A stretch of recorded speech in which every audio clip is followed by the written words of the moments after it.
Let's kick this explainer off with a seemingly impossible choice.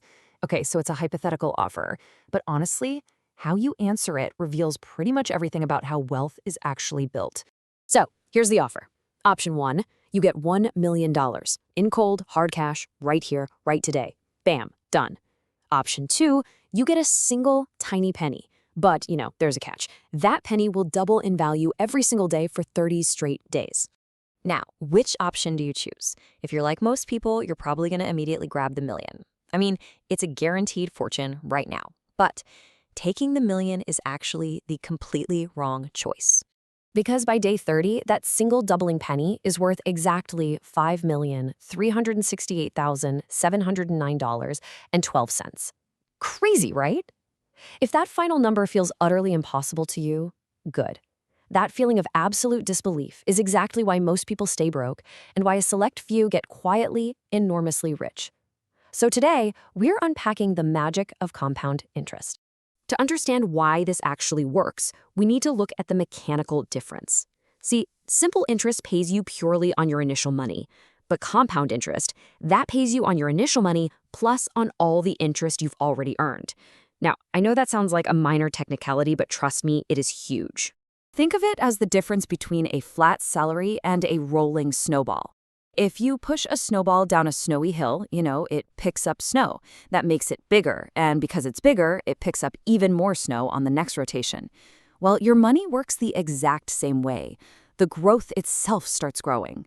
Now, in the first few years, this looks incredibly boring, but in the final years, it looks like absolute magic. And the crazy part is, it's the exact same snowball, rolling down the exact same hill.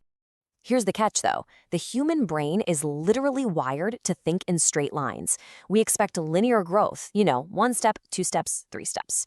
But compounding is exponential.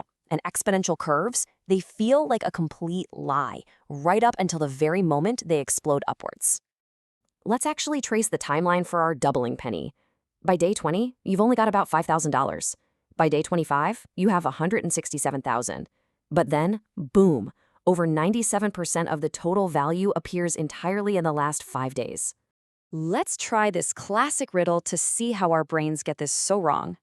Imagine a lily pad on a pond that doubles in size every single day and covers the entire pond on day 30. So on what day does it cover exactly half the pond? Most people guess day 15, right? Nope, it's day 29. Think about what that actually means for a second. On day 20, which is 2/3 of the way through the month, that pond is only about 0.1% covered, practically empty.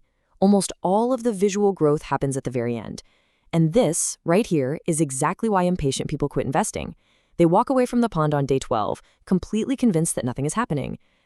Now, the good news is you definitely do not need a finance degree to master this. You really only need one mental model, and it's called the Rule of 72. Basically, if you divide 72 by your yearly return percentage, you get the number of years it takes your money to double. It's that simple. So let's apply it. Historically, the broad stock market has averaged roughly an 8% return per year over long periods. Well, 72 divided by 8 is 9. That means, on average, your invested money doubles every 9 years. This means a 40-year investing career isn't just, manually adding money to a big pile. It is 4 or 5 separate doublings. And 4 or 5 doublings turns your original money into roughly 16 to 30 times what you started with. It is all about the doublings, not additions. That's the entire game. Now for the part that should genuinely change what you do this year. Let's compare 2 friends. The first friend starts investing $300 a month at an 8% return, right at age 25. Fast forward, and by age 65, they have roughly $1,050,000. Now, their friend waits and starts at age 35. Same $300 a month, same exact 8% return, but they end up with roughly $450,000. Let that sink in. That 10-year delay didn't just cost 10 years of deposits, it cost a staggering $600,000 in final wealth. The friend who waited, sure, they saved themselves $36,000 in deposits, but they lost more than $500,000 in growth. Why does this happen? Well, it's because the earliest money gets to stick around for the most doublings. When it comes to compounding, the actual dollar amount matters so much less than the calendar. Mathematically speaking, starting small and early easily easily beats starting big and late. And hey, if you want real-world proof that this isn't just some whiteboard theory, just look at Warren Buffett. We all know he's one of the richest people alive, but almost everyone misses this one crucial detail. Well over 90% of his multi-billion-dollar fortune accumulated after his 60th birthday.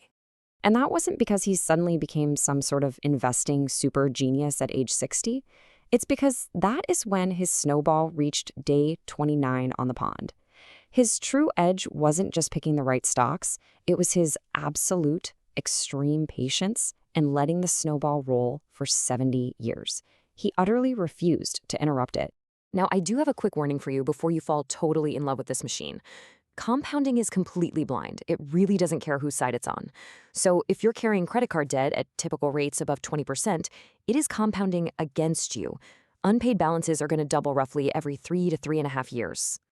And the exact same goes for hidden fees. Say you have a mutual fund charging just a 1% annual fee on an 8% return, which leaves you with 7%.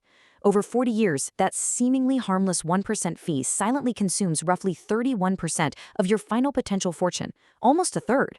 The snowball always rolls for whoever owns the hill, so make sure that's you. So, here is your big takeaway. Compound interest is absolutely not a get-rich-quick scheme. It is a get-rich-slow certainty. And the crazy thing is, almost nobody has the patience to let it work. The rules really do just fall straight out of the math. Start as early as you can, even if it's small, never interrupt the doubling if you can help it, and keep those reverse compounders like bad debt and high fees as far away from your snowball as possible. It is totally boring for years, but then suddenly, it's unbelievable. So, take a look at your own finances today and ask yourself, whose hill is your snowball rolling down right now? That was your 5. Next week, everyone is asking if the AI boom is just one massive bubble. So we're actually going back to the year 2000, right when the internet crashed the market, to find out what history can teach us. Make sure to subscribe so you don't miss our next explainer.